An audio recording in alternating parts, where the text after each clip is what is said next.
घर हो या किचन, जुगाड़ लगाए बिना परफेक्शन लाना थोड़ा मुश्किल है। अगर स्पेस कम है तो भी, अगर ऑर्गेनाइजर्स ना हो तो भी। डीआईवाई करके किसी ना किसी तरह हम लेडीज़ बिना खर्च किए मैनेज कर ही लेती हैं। शर्त यह है कि हम अपने काम के साथ कितने कमिटेड हैं। तो कोई भी काम हो या प्रॉब्लम, इम्पॉसिबल नहीं रहता। So let's see what interesting and useful tips are waiting for you. Without skipping, let's explore. Assalamu alaikum everyone. Welcome to Womania ATF with a new video and I hope you all are very good. I'm also fine, alhamdulillah. Hardly बच्चों वाला कोई घर ऐसा होगा जहाँ ये बोतल नहीं पाई जाती।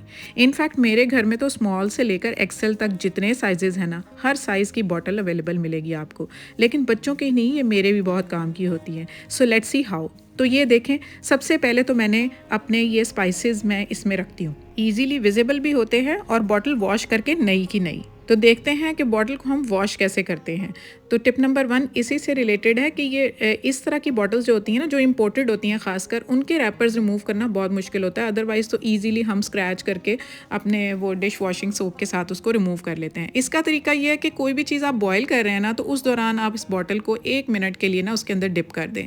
तो आप ये देखें कितना ईजीली, कुछ भी नहीं करना पड़ा, आराम से ये ना इसका रैपर रिमूव हो गया। जो इतना मुश्किल होता है, इसकी गम बहुत ज़्यादा स्टिकी होती है। तो इस तरह से इसको मैंने रिमूव करके तो ये बॉटल मैं अपने नेक्स्ट यूज़ में ले आती हूँ। अब टिप नंबर 2 देखते हैं कि इसका किचन से बाहर निकलकर और कौन सा काम मैं इससे ले सकती हूँ। तो मैं क्या करती हूँ कि एक थ्रेड लेकर ना, जिस चीज़ को मैंने इसके अंदर फिक्स करना है ना, अभी चलकर आगे आपको बताती हूँ, तो उसके साइज़ का ना मैं थ्रेड इस तरह से गोल करके तो इसका सेंटर में इस तरह से मार्क कर लूँगी इसको। अब आपको आगे चल के बताऊंगी कि मैंने किस चीज़ को मार्क किया है और किसको मैं इसके अंदर फिक्स करने वाली हूँ। अब सिंपली इस निशान को ना मैं कट कर लूँगी नाइफ़ को गर्म करके। तो अब ये हमारा गोल निशान हो गया है। अब इसको मैं थोड़ा सा नीट कर लूँगी। नीट लुक के बाद अब ये कुछ इस तरह का हो जाएगा। तो इस तरह से ना मैं इसको क्या बनाने वाली हूँ, हमारे घर में ये आते हैं ना, ये हैंड वॉश, तो ये प्लास्टिक की बॉटल्स मुझे नहीं पसंद आ रही होती। तो मैं इस तरह से इसको अपने वॉशरूम में यूज़ करूँगी। इसका ऊपर का जो पंप है ना, वो मैं यूज़ करूँगी। उसकी नेक का साइज़ मैंने लिया था थ्रेड से। तो ये भी आपके लिए टिप है कि थ्रेड से आप साइज़ ले लें कोई भी, और उस थ्रेड को बाद में मार्क कर लें। तो अब इसका जो डिस्पेंसर है उसको मैंने इस तरह से ऊपर फिक्स कर दिया। बाद आप इसको चाहें जिस तरह मर्जी इसको डेकोरेट कर सकते हैं। मेरे पास घर में ये फ्लावर सा एक पड़ा था, इसको मैंने डबल टेप लगा कर ना इसके ऊपर अच्छे से फिक्स कर दिया। तो इसकी लुक जो है ना बहुत अच्छी हो गई है। आप इसके ऊपर कुछ भी डीआईवाई कर सकते हैं, पेंट कर सकते हैं, कुछ भी कर सकते हैं। अब ये डिस्पेंसर जो है ये फिक्स हो गया। अब आगे चलकर हम देखते हैं कि इसमें मैं क्या डालती हूँ। तो ये है हमारा हैंड वॉश, जो प्लास्टिक की बॉटल में था, और प्लास्टिक की बॉटल के ऊपर स्टेन्स इतने गंदे लगते हैं ना वॉशरूम में, वो भी पड़े हुए हर वक्त पानी के छींटे पड़ने की वजह से। तो इसलिए ये शीशे की बॉटल बहुत प्रैक्टिकल होती है। अब चलते हैं वॉशरूम में, तो मैं आपको दिखाती हूँ कि किस तरह से मैं इसको यूज़ करती हूँ। आराम से ये देखें, इसके ऊपर फिक्स हो गया ना ये डिस्पेंसर, बिल्कुल हिलेगा नहीं। तो जिस तरह से हम नॉर्मली बॉटल्स को यूज़ करते हैं ना, तो उसमें से मैं हैंड वॉश लेती हूँ और आराम से मैं इसको यूज़ कर लेती हूँ। तो ये आप ज़रूर ट्राई करें और इसको किसी तरह की भी डिज़ाइनिंग कर सकते हैं और पेंट भी कर सकते हैं। I hope you like this idea. Tip number 3 हमारी आगे जूतों को लेकर है। समटाइम्स बच्चों के ये जैसे आजकल मौसम आ गया स्निकर्स का, जॉगर्स का, पंप्स का, तो बंद जूते बहुत ज़्यादा पहने जा रहे हैं। और बॉयज़ के जूते तो आपको पता है इतनी गंदी वाली स्मेल होती है ना, बिल्कुल बर्दाश्त के बाहर होती है, और वो गंदे भी बहुत कर लाते हैं और फिर साफ़ करना एक मुश्किल काम होता है। उसके लिए मैं क्या करती हूँ, एमरजेंसी में बेबी वाइप्स लेती हूँ।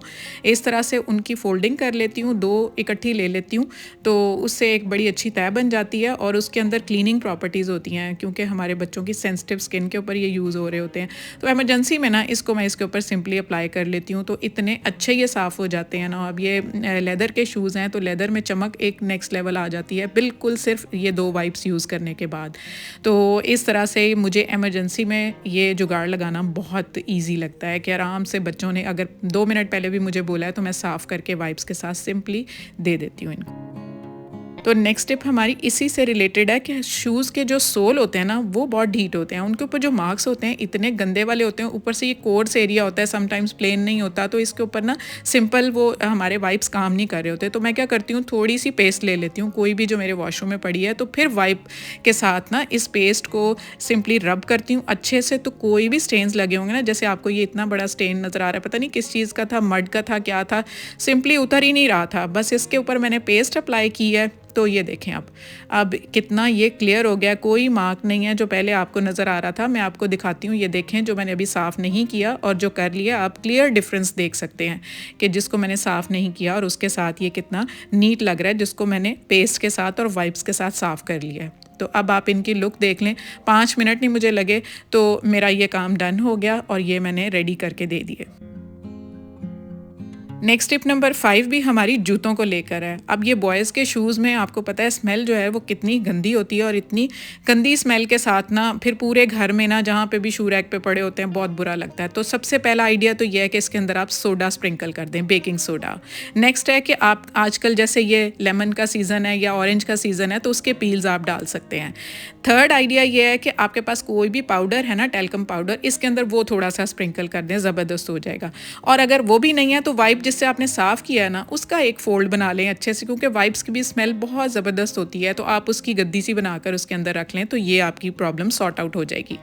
नेक्स्ट टिप नंबर 6 हमारी ये है कि एक शू की तो प्रॉब्लम नहीं है, जब सारे शू हमारे पड़े हों, शू रैक हो, तो अगर वहाँ पर गंद हो, बहुत ज़्यादा स्मेल हो, तो उसको हम कैसे रिमूव कर सकते हैं। उसके लिए बेस्ट आइडिया ये है कि आप ये सैनिटरी पैड्स ले लें, एक ले लें नया वाला, तो आप उसको इस तरह से बिल्कुल स्ट्रेट करके, तो आपके घर में ये एसेंशियल ऑयल तो होगा, तो एसेंशियल ऑयल के सिंपली 2-3 ड्रॉप्स आप सेंटर में डालें।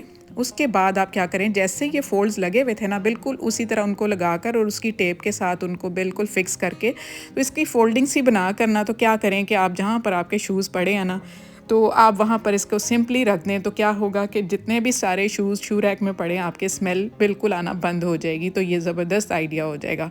So this was my today's content I have shared with you. Probably आपको ये सारी आइडियाज़ पसंद आए होंगे। अगर आए हैं तो मुझे ज़रूर कमेंट करके बताएं।